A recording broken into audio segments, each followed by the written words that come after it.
Hello বন্ধুরা, welcome to Sutapa's রান্নাঘর। আজ আমি তোমাদের চটজলদির একটা টিফিন রেসিপি করে দেখাবো। তার জন্য কী নিয়ে নিয়েছি এখানে বলে দিই। এখানে আমি নিয়ে নিয়েছি কিছু সবজি, তার মধ্যে নিয়েছি একটা গাজর, একটা ক্যাপসিকাম, নিয়েছি অল্প কটা বিনস আর ছোট্ট একটা ফুলকপি।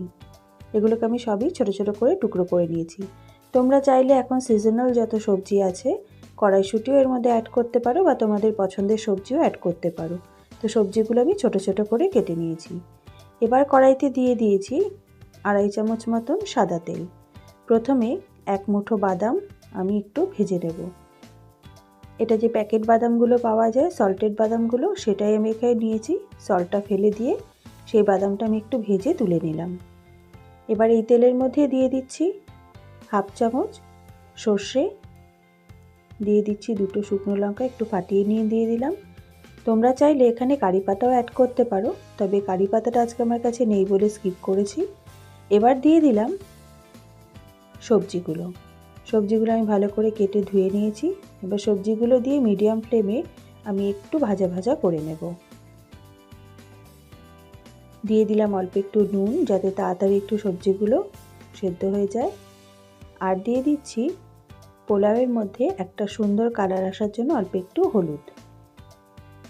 এবার সবজিটা ভাজা হতে থাক।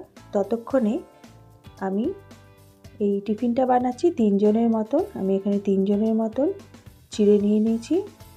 এবার চিড়েটাকে আমি ধুয়ে 2 থেকে 3 বার ধুয়ে আমি একটা ঝুড়ির মধ্যে রেখে দেব।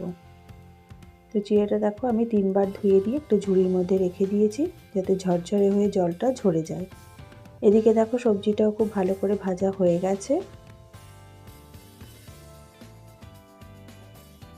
গাজরগুলো খুব ভালো করে সেদ্ধ হয়ে গেছে। এবার আমি ভিজিয়ে জল ঝরিয়ে নেওয়া চিড়েটা দিয়ে দিলাম।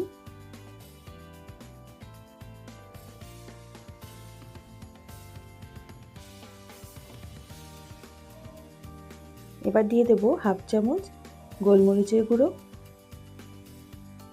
তোমরা চাইলে এখানে কাঁচা লঙ্কা কুচিও অ্যাড করতে পারো।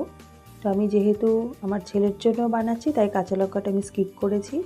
আগে নুন দেওয়া ছিল, আরও 1/2 চামচের থেকে একটু বেশি নুন দিয়ে দিলাম।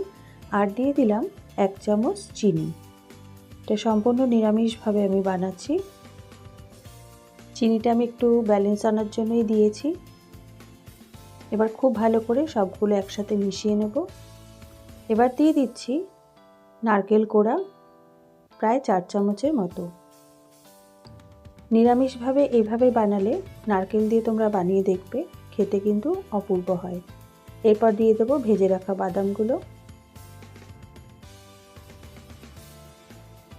আবার খুব ভালো করে একটু মিশিয়ে নেব। মিনিট 5 আমি আরও রান্নাটা করে নেব মিডিয়াম ফ্লেমে। মিনিট 5 নাড়াচাড়া করে নেওয়ার পর এবার গ্যাসটা বন্ধ করে দিয়ে এখানে আমি ছোট একটা পাতিলেবুর পুরো রসটা নিয়ে নিয়েছি, সেটা মিশিয়ে দেব। লেবু রসটা দেওয়ার পরে কিন্তু আমি আর গ্যাসটা অন করব না, তাহলে তিতো লাগতে পারে। এবার খুব ভালো করে লেবু রসটা এর সাথে মিশিয়ে নিলেই তৈরি হয়ে যাবে সম্পূর্ণ নিরামিষ চিড়ের পোলাও। টিফিনে হোক বা সকালের ব্রেকফাস্টে বা অফিসের টিফিনের জন্য কিন্তু তোমরা এভাবে বানিয়ে দিতে পারো। খুবই সুস্বাদু খেতে হয়। আশা করি আমার আজকের ভিডিওটা তোমাদের ভালো লেগেছে। দেখা হবে আগামী পর্বে নতুন একটি রেসিপির সাথে। তোমরা ভালো থেকো, সুস্থ থেকো। ধন্যবাদ।